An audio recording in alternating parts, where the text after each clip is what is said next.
The hottest debate in Major League Baseball right now is, of course, a salary cap.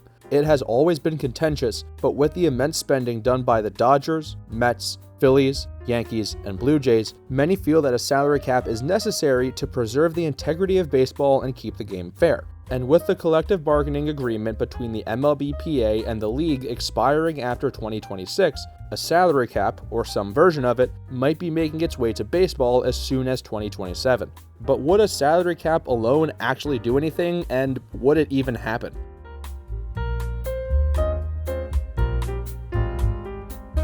A cap is something that baseball fans have wanted for a long time, and what a salary cap does is a well-known concept at this point.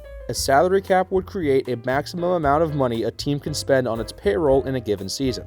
The NFL, NBA, and NHL all have them, the argument for the cap being that it promotes parity across the league. The MLBPA has long been against a salary cap for an obvious reason.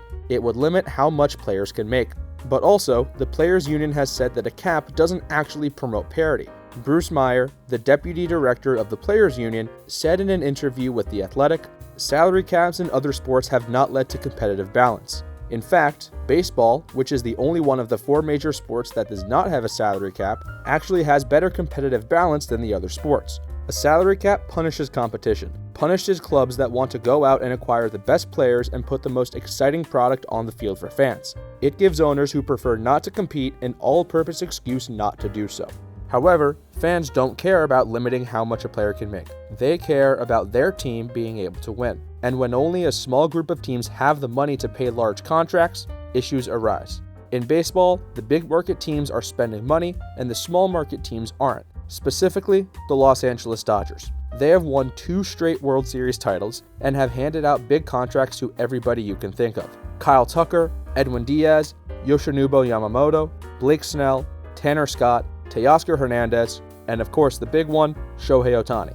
But it's important to note that the Dodgers are not the only ones spending and are far from the team that spends the most. The Yankees have always been spending a lot of money, the Phillies are doing it, and the New York Mets are doing it, as they actually have the highest payroll in baseball. But now, the issue has been amplified with the amount the Dodgers are spending in such little time, and snatching up what seems to be every big free agent. So, would a salary cap actually solve anything?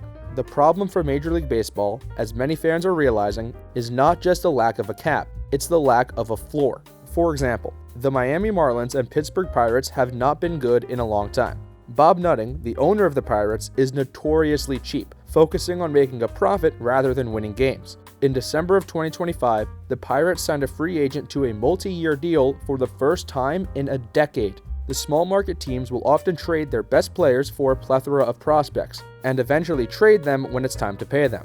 The problem has gotten so bad that when Paul Skeens was drafted to the Pirates and hadn't even played a single game for them, people started talking about where he would be traded to. A lot of fans are too focused on punishing the teams spending money and trying to compete, and not focused on the teams who are focused on trying not to compete. Implementing a cap would only solve half the problem. It would incentivize cheap owners to keep spending little money, using the salary cap as justification. Thus, a salary floor would have to be implemented as well. And that brings us to the proposal.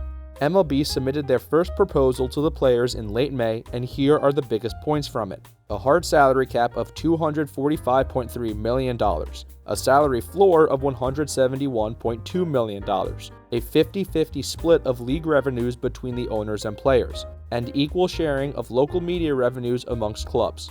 It is worth noting that this is the first time since the 1994 strike that the MLB has proposed a salary cap.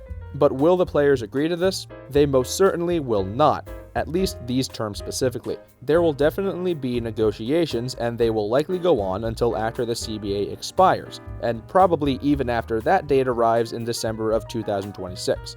What will come of their agreement is a guessing game for the fans, but we do know one thing. There are many people who legitimately expect Major League Baseball to go into a lockout in 2027, and if some form of a salary cap doesn't go into effect, then it is certainly possible that no baseball will be played next year.